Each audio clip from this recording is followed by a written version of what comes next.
اعوذ باللہ من الشیطان الرجیم۔ اللہ کی پناہ لیتا ہوں شیطان مردود سے۔ بسم اللہ الرحمن الرحیم۔ اللہ کے نام سے شروع کرتا ہوں جو بڑا مہربان اور نہایت رحم کرنے والا ہے۔ رب زدنی علما رب اشرح لی صدری ویسر لی امری واحلل عقدۃ من لسانی یفقہوا قولی۔ السلام علیکم ورحمۃ اللہ وبرکاتہ۔ آج کی کلاس میں ہم دیکھیں گے حذف فعل کی حکمتیں۔ تو دیر نہ کرتے ہوئے آئیے آج کی کلاس شروع کرتے ہیں۔ یہاں ایک خاص امر قابل توجہ ہے کہ قرآنی عبارت میں شروع کرتا ہوں کے لیے کوئی لفظ یا کلمہ استعمال نہیں ہوا۔ ترجمے میں یہ الفاظ معنوی طور پر از خود تصور کیے جاتے ہیں۔ در حقیقت قرآن کے اس انداز میں خاص حکمت پنہاں ہے۔ اگر قرآن شروع کرتا ہوں کے الفاظ اپنی عبارت میں استعمال کرتا تو اس کی صورت یہ ہوتی: ابدا، اشرع یا ابتدا، میں آغاز کرتا ہوں۔ ان میں ہر لفظ فعل اور فاعل دونوں کا جامع ہوتا۔ عام طور پر یہی عربی ادب کا اسلوب ہے کہ فعل اور فاعل اکٹھے ہوا کرتے ہیں۔ اب اس کی دو ہی صورتیں ممکن تھیں۔ نمبر ایک یہ کہ ابدا میں وغیرہ کا لفظ بسم اللہ سے پہلے استعمال کیا جاتا، اور نمبر دوسری یہ کہ ایسا لفظ بسم اللہ کے بعد استعمال ہوتا۔ لیکن قرآن نے اسے ہر صورت میں محذوف کر دیا۔ اس کی چند حکمتیں ہیں۔ ان حکمتوں کے بیان سے قبل یہ اصول ذہن نشین ہو جانا چاہیے کہ بعض اوقات عربی عبارت میں ایسے حروف استعمال ہوتے ہیں جن سے پہلے کوئی فعل محذوف تصور کیا جاتا ہے، یعنی اس کا شمار معنی میں تو ہوتا ہے لیکن عبارت میں نہیں ہوتا۔ مثلاً وَإِذْ قَالَ رَبُّكَ لِلْمَلَائِكَةِ، اور وہ وقت یاد کریں جب آپ کے رب نے فرشتوں سے فرمایا۔ یہ سورہ بقرہ کی آیت ہے۔ یہاں قاعدہ نحو کے مطابق از سے پہلے اذکر فعل محذوف ہے جس کا معنی ہے یاد کرو۔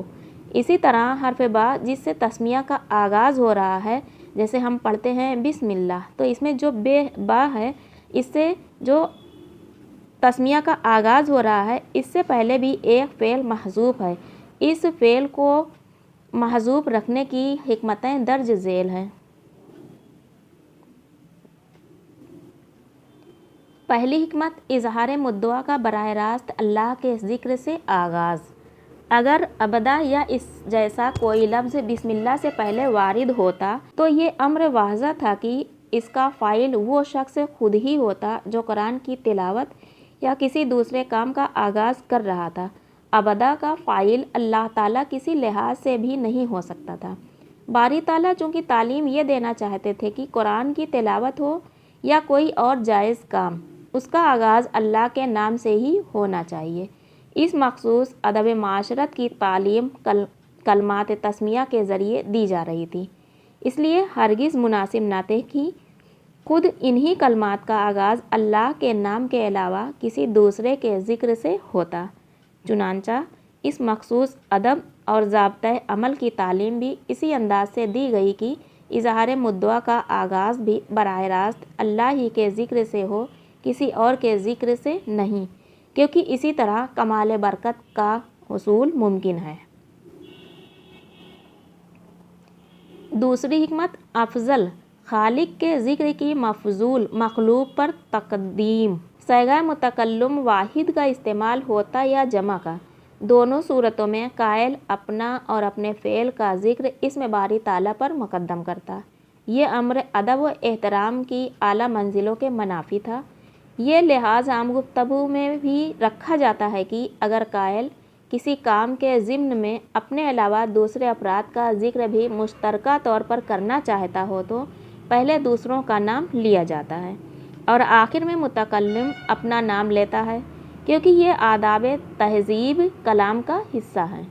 اپنا نام پہلے لینا معیار لطافت کے خلاف ہے۔ اسی طرح کسی کام میں افضل پر مفضول کی سبقت بھی خلاف ادب تصور کی جاتی ہے۔ اس کی ایک مثال قرآن حکیم سے بیان کی جاتی ہے کہ بعض لوگوں نے عہد رسالت میں عید الاضحیٰ کے دن حضرت صلی اللہ علیہ وآلہ وسلم سے پہلے قربانی کر دی۔ اس پر یہ آیت مبارکہ نازل ہوئی: یا ایھا الذین آمنوا لا تقدموا بین یدی اللہ ورسولہ واتقوا اللہ ان اللہ سمیع علیم۔ اے ایمان والو، تم اللہ اور اس کے رسول صلی اللہ علیہ وسلم سے آگے نہ بڑھو اور اللہ سے ڈرو، بے شک اللہ سنتا جانتا ہے۔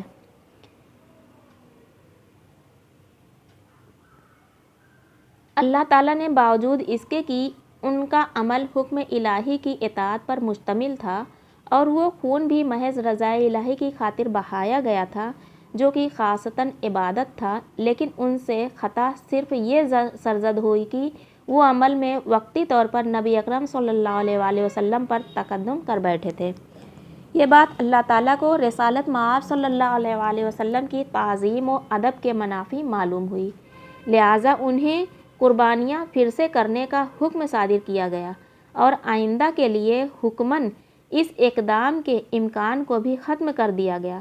حضرت عائشہ رضی اللہ تعالیٰ عنہا سے مروی ہے کہ بعض لوگ رمضان المبارک سے ایک دن قبل روزہ رکھنا شروع کر دیتے تھے اور اس طرح وہ حضرت صلی اللہ علیہ وسلم پر تقدم کر بیٹھتے تھے۔ چنانچہ اس آیت مبارکہ کے ذریعے اللہ تعالیٰ نے ان کو حکماً منع فرما دیا۔ اس مثال کے ذریعے در حقیقت یہ بات واضح کرنا مقصود تھی کہ بعض اوقات مقدم خلاف ادب تصور کیا جاتا ہے، چنانچہ بسم اللہ میں جو کہ خود ہی سراسر ادب کی تعلیم ہے، اسی اصول کو لفظاً بھی ملحوظ رکھا گیا ہے تاکہ کلام میں بھی ادب الوہیت نظر انداز نہ ہو، کیونکہ یہی کمال ایمان کی علامت ہے۔ ادب سے محروم شخص علم و عمل کی بے پناہ دولتوں کے باوجود لذت ایمان سے محروم رہتا ہے، اس لیے ادب ہر سطح پر جس قدر بھی ملحوظ رہے بہتر ہے۔ کلام میں اس قدر لفظی احتیاط اور حکمت و مصلحت انسانی کوشش کے باوجود پیش نظر نہیں رہ سکتی۔ یہ صرف کلام الہی کا اعجاز ہے جو بغیر تصنع کے ان حکمتوں پر دلالت کر رہا ہے۔ تیسری حکمت تمام امور کی اللہ تعالیٰ کی طرف نسبت۔ یہ حکمتیں تو ابدا وغیرہ کے الفاظ بسم اللہ پر مقدم نہ کرنے میں مضمر تھیں۔ اب سوال یہ پیدا ہوتا ہے کہ اللہ کے نام سے پہلے کسی اور کا ذکر تو خلاف ادب تھا، اس لیے اسے محذوف رکھا گیا، مگر بعد میں بیان نہ کرنے میں کیا مصلحت پوشیدہ ہے؟ یہ امر ذہن نشین رہے کہ صاحب حکمت کا کوئی فعل حکمت و مصلحت سے خالی نہیں ہوتا۔ صاف ظاہر ہے کہ ابدا یا اقرا ایسے الفاظ کسی نہ کسی کام کے کرنے پر دلالت کرتے ہیں۔ جب ابدا یا اشراع کی صورت میں کسی کام کے شروع کرنے کا ذکر آئے گا تو اس میں فاعل خود متکلم کی ذات ہوگی، گویا متکلم تسمیہ کے ذریعے کسی نہ کسی فعل میں اپنے فاعل ہونے کا ذکر بھی ساتھ ہی کر رہا ہے کہ اللہ کے نام سے میں فلاں کام شروع کرتا ہوں۔ اس طرح فعل کی نسبت متکلم کی طرف ہو جاتی ہے اور اس کا فاعل ہونا بھی ثابت ہوتا ہے۔ یہاں مصلحت یہ تھی کہ انسان خود کو باری تعالیٰ کے لطف و کرم کا اس حد تک محتاج سمجھے کہ تمام امور کی نسبت اسی ذات کاملہ کی طرف کر دے۔ ہر چند کی افعال کا صدور انسان ہی سے ہوتا ہے، لیکن ہر فعل کے صادر کرنے کی قوت و ہمت اور طاقت و صلاحیت انسان کو بارگاہ رب ذوالجلال سے ہی نصیب ہوتی ہے، کیونکہ تمام قوتوں اور طاقتوں کا مبدع و سرچشمہ وہی ذات ہے۔ چونکہ تسمیہ میں بسم اللہ کے ذریعے خدا کی مدد اور اس کے فعل عنایت کا ذکر آ گیا تھا، اس لیے اس کے بعد متکلم کا اپنا فاعل ہونا بیان کرنا اللہ تعالیٰ کی شان الوہیت کے منافی تھا۔ گویا یہ تعلیم دی گئی کہ اے انسان، تو ہر کام شروع کرتے ہوئے خدا کا نام لے اور اس کام کی توفیق بھی اسی ذات کی طرف منسوب کر۔ کبھی بھی اس فعل کو اپنا کمال نہ سمجھ، کیونکہ فاعل حقیقی تو نہیں بلکہ اللہ کی ذات ہے۔ یہاں انسانی فکر کو کفر و نخوت کی تباہ کاریوں سے بچنے کی صورت بتائی گئی ہے کہ اگر انسان زبان سے ذات حق کا نام لے کر دل میں یقین بھی اسی کی طاقت کی کارفرمائی پر رکھے گا تو سوچ کا یہ انداز اسے کبھی بھٹکنے نہ دے گا۔ یہ فکر ایمانی آداب کا لازمہ ہے۔ سورۃ النساء میں اس کی تلقین کی گئی ہے۔ قُلْ كُلٌّ مِّنْ عِندِ اللَّهِ فَمَا لِهَٰؤُلَاءِ الْقَوْمِ لَا يَكَادُونَ يَفْقَهُونَ حَدِيثًا۔ آپ فرما دیں حقیقتاً سب کچھ اللہ کی طرف سے ہوتا ہے، پس اس قوم کو کیا ہو گیا ہے کہ یہ کوئی بات سمجھنے کے قریب ہی نہیں آئے۔ یہاں صرف جائز کاموں میں توفیق کا اللہ تعالیٰ کی طرف سے حاصل ہونا مذکور ہے۔ اسی انداز سخن اور طرز فکر کی تلقین تسمیہ کے ذریعے کی جا رہی ہے۔ یہاں ایک اور لطیف نکتہ قابل غور ہے کہ بسم اللہ میں چونکہ ذکر صرف اللہ تعالیٰ کا ہے اور ابتدا فعل یا ارتکاب فعل کی نسبت انسان کی طرف مذکور نہیں ہے، اس لیے حکم ہے کہ بسم اللہ محض جائز کاموں کے آغاز میں پڑھی جائے، ناجائز اور خلاف شرع امور پر نہیں، کیونکہ غلط کاموں میں توفیق فعل کی نسبت باری تعالیٰ کی طرف کرنا خلاف آداب بندگی ہے۔ بندے کو یہ زیب نہیں دیتا کہ اپنی غلطیوں اور کوتاہیوں کو اپنے آقا کی طرف منسوب کرتا پھرے۔ ارشاد فرمایا گیا، ما اصابک من حسنۃ فمن اللہ وما اصابک من سیئۃ فمن نفسک۔ اے انسان، اپنی تربیت یوں کر کہ جب تجھے کوئی بھلائی پہنچے تو سمجھو کہ وہ اللہ کی طرف سے ہے، اسے اپنے حسن تدبیر کی طرف منسوب نہ کر، اور جب تجھے کوئی برائی پہنچے تو سمجھ کہ وہ تیری اپنی طرف سے ہے، یعنی اسے اپنی خرابی نفس کی طرف منسوب کر۔ مذکورہ بالا دو آیات میں حقیقت حال بھی واضح کر دی گئی اور آداب فکر و قول بھی۔ توفیق اور طاقت ہر کام کی اللہ تعالیٰ کی طرف سے نصیب ہوتی ہے۔ نیکی صادر ہو تو بندگی یہ ہے کہ انسان اسے اپنے آقا کی رحمت سمجھ کر اسی کی طرف منسوب کر دے، اور بدی صادر ہو تو اسے اپنی سوچ اور کاوش کا نتیجہ سمجھے۔ حقیقت یہ ہے کہ اسی انداز فکر سے انسان کی اپنی عیبوں اور کوتاہیوں پر نظر رہتی ہے اور وہ خود تنقیدی و احتساب کے ذریعے اپنی اصلاح کا طالب و خوگر ہو سکتا ہے، اور وہ بعض اچھائیوں کو محض اپنی صلاحیت کا ثمرہ سمجھ کر پیکر رعونت بھی نہیں بننا چاہتا۔ چونکہ ہر کام کی توفیق اور ہمت و قدرت کا مبدا و منبع اللہ تعالیٰ کی ذات ہے، اس لیے تسمیہ میں اسی کے مجرد ذکر پر اکتفا کیا گیا اور انسان کے فعل یا اس کے فاعل ہونے کا ذکر محذوف کر دیا گیا، گویا حقیقت کو عیاں رکھا اور جو کچھ محض ظاہر تھا اسے پوشیدہ کر دیا۔ آیت الحمد سے استدلال۔ سورہ فاتحہ کا آغاز بھی اسی فلسفے کی نشاندہی کرتا ہے۔ ارشاد فرمایا گیا، الحمدللہ رب العالمین، تمام تعریفیں اللہ کے لیے ہیں جو سارے جہانوں کا رب ہے۔ یہ بات بڑی واضح ہے کہ جب کسی کی خوبی یا تعریف ہوگی تو یقیناً کوئی نہ کوئی تعریف کرنے والا بھی ہوگا، کیونکہ زبان حمد کھولے بغیر بیان حمد نہیں ہو سکتا۔ لیکن یہاں حمد کا ذکر ہے، حامد یا فاعل حمد کا بیان نہیں ہے، محض اس لیے کہ اگر حمد کرنے والے کا ذکر کر دیا جاتا تو ممکن ہے وہ یہ سمجھتا کہ محمود میری حمد کا محتاج ہے یا میری تحمید نے اسے عزت دی، حالانکہ حمد کسی کا کارنامہ نہیں، یہ حسن الوہیت کا اپنا استحقاق ہے، لہٰذا اللہ تعالیٰ نے اپنا محمود ہونا بیان کر دیا مگر کسی کا حامد ہونا صراحت سے بیان نہیں کیا۔ اسی طرح تسمیہ میں فعل اور فاعل کو محذوف رکھنے میں حکمت یہ تھی کہ یقیناً وہ کام جس کے آغاز میں بسم اللہ پڑھی جا رہی ہے تو کوئی نہ کوئی شخص ہی کرے گا، لیکن کہیں وہ اپنی فاعلیت پر ایسا گمان کرنے لگے کہ یہ کام میں اپنی ہمت و توفیق سے کر رہا ہوں، چنانچہ خدا کا نام محض برکت کی غرض سے نہیں بلکہ اس یقین و اعتماد سے لیا جائے کہ اس کام کی توفیق بھی محض اللہ تعالیٰ کی عطا سے ہے۔ چوتھی حکمت، واجب الوجود اور ممکن الوجود۔